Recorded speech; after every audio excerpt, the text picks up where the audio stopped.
এই ডালটা অনেকেই চেনেন না, অথচ সবসময় আমরা বেশিরভাগই এই ডালটাই খাই। আর না চেনার কারণে এই ডালটা দিয়ে কি কি তৈরি করা যায় সেটা অনেকে জানেন না। আজকে আমি এই ডালটার সাথেও পরিচয় করিয়ে দিব, আর ফেলে দেওয়া জিনিস দিয়ে এই ডালটা দিয়ে কি তৈরি করেছি সেটাও আপনাদের সাথে শেয়ার করব। আসসালামু আলাইকুম, কেমন আছেন সবাই? আশা করি ভালো আছেন। আলহামদুলিল্লাহ, আমিও ভালো আছি। এগুলো হচ্ছে কলার মোচা। কলার মোচার ভিতরে প্রথমে যে বড় বড় কলাগুলো থাকে সেগুলো কিন্তু আমরা ফেলে দিই। তা আজকে আমরা সেগুলো ফেলবো না, সেগুলো দিয়ে আজকে একটা সুন্দর কাবাব তৈরি করব। আর সাথে এই ডালটা দিব। আর এই ডাল দিয়ে এই কাবাবটা সুন্দরভাবে তৈরি হয়, আর খেতে কিন্তু অনেক মজা হয়। আমি বানালে দেখতে পারবেন যে কতটা সুন্দর হয়েছে, আর খেতে যে অসাধারণ হয়েছে সেটা দেখলেই বুঝতে পারবেন। তো যাই হোক, এখানে আমি ডালগুলো ভালো করে ধুয়ে নিয়েছি, আর তারপর অনেকক্ষণ ভিজিয়ে রেখেছি। আর ভিজিয়ে রাখার পর কত বড় বড় হয়ে গেছে। তারপর ফ্রাই প্যানে সে ভিজিয়ে রাখা ডালগুলো নিয়ে নিলাম, আর সাথে যে কলার মোচার কলাগুলো নিয়ে নিলাম, আর দুইটা আলু দিয়ে দিলাম। এবার আমি ফেলে দেওয়া সেই কলাগুলোকে কুচু কুচু করে কেটে নিচ্ছি। আর সামনে একটা লম্বা একটা দাঁড়ার মতো থাকে, ওটা আমি ফেলে দিয়েছি, কারণ ওটা প্রচুর শক্ত হয়, ওটা কখনো সিদ্ধ হয় না।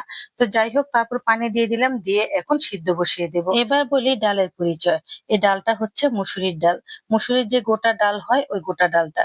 আর এই গোটা ডালটা কিন্তু অনেক পুষ্টিকর, অনেক ভালো খেতে। আমরা কিন্তু ভাঙা ছোলা ডালটাই বেশি খাই, কিন্তু এই মুসুরির গোটা ডালটা তেমন একটা খাওয়া হয় না। তো যাই হোক, এখন আমি এই ডালটা দিয়ে একটা কাবাব তৈরি করব, আর এই ফেলে দেওয়া কলাগুলো দিয়ে। এখন ভালো করে আমি সিদ্ধ করে নিয়েছি। এবার আমি ঘুটনি দিয়ে চেপে চেপে এগুলোকে একদম ভর্তা বানিয়ে ফেলেছি। আর এখন দিয়ে দিচ্ছি এখানে কাঁচামরিচ, পেঁয়াজ, ধনিয়া পাতা। আর বেশি বেশি করে এগুলো দিতে হবে।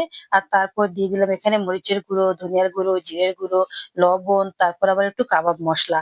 আর সাথে দিয়ে দিচ্ছি একটু গরম মশলা। ও আমি তো ভুলেই গেছি, আমি কিন্তু আদা রসুন পেস্টও দিয়েছি।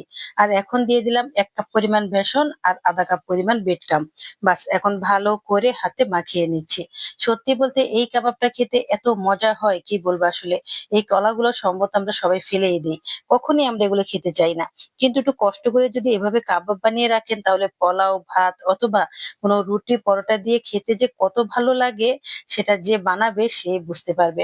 আমি তো সব সময় বানাই, যখনই হাতের কাছে পাই একদমই মিস করি না। তো যাই হোক, এই তো এখন কাবাব বানিয়ে ফেলেছি। আর ডালগুলো দেখেন কি সুন্দর হয়ে আছে।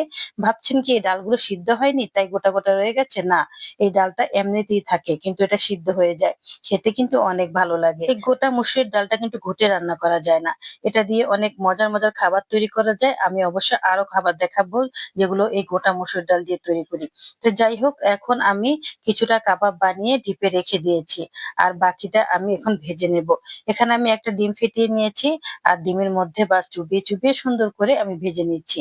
সত্যি বলতে আমার কাছে এত ভালো লেগেছে, যখন আমি ডিমের মধ্যে চুবিয়ে চুবিয়ে ভাজছিলাম তখন কি সুন্দর একটা ফ্লেভার আসছিল। মনে হচ্ছে যেন মাংসের কাবাব তৈরি করেছি। একবার ভাবেন তো, কোন রকম মাংস ছাড়া এত ফেলনা জিনিস দিয়ে এত মজার একটা কাবাব তৈরি করা যায়। আর এই কাবাবটা আপনি যখনই কোনো মেহমান আসবে সাথে সাথে চট করে ভেজে পোলাওর সাথে আপনি দিয়ে দিতে পারেন। কি সুন্দর কাবাব, ওরা বুঝতেই পারবে না আপনি যে এখানে মাংস ছাড়া কাবাব তৈরি করেছেন। খেতে এতটাই মজা হয়। এখন জিনিসপত্রের দাম অনেক বেশি, এখন আর কোনো কিছুই ফেলা যাবে না। সত্যি বলতে আগেকার মা চাচিরা এগুলো ফেলে দিত, কখনোই খেত না। কিন্তু এখনকার সময়ে এই খাবারগুলো আমাদের কাছে অনেক দামি। তার চেয়েও বড় কথা হচ্ছে এই কলাগুলোতে কোনো মেডিসিন নেই, এগুলো প্রাকৃতিক ভাবেই হয়। আর বাজারে যখন আসে তখন আমরা এগুলো বাদ দিয়ে দামি দামি খাবার কিনি। তো যাই হোক, এই তো আমি যে ফ্রোজিং করে রেখে দিয়েছিলাম, এখন সেগুলো বের করেছি। এগুলো এখন বরফ হয়ে গেছে, একদম শক্ত। তাই আমি এগুলো এখন পলিথিন ভরে রেখে দেবো। কারণ পরে যখন আমার রুটি পরোটা কিছু একটা বানাবো তখন ওদেরকে আবার ভেজে দেবো। ফেলে দেওয়া জিনিস দিয়ে কিভাবে সুন্দর কাবাব তৈরি করে ফেললাম সেটাই আপনাদের সাথে শেয়ার করলাম। আর কেমন হয়েছে অবশ্যই কমেন্ট করে বলবেন। ভালো থাকবেন সবাই, আজ এই পর্যন্তই। আল্লাহ হাফেজ।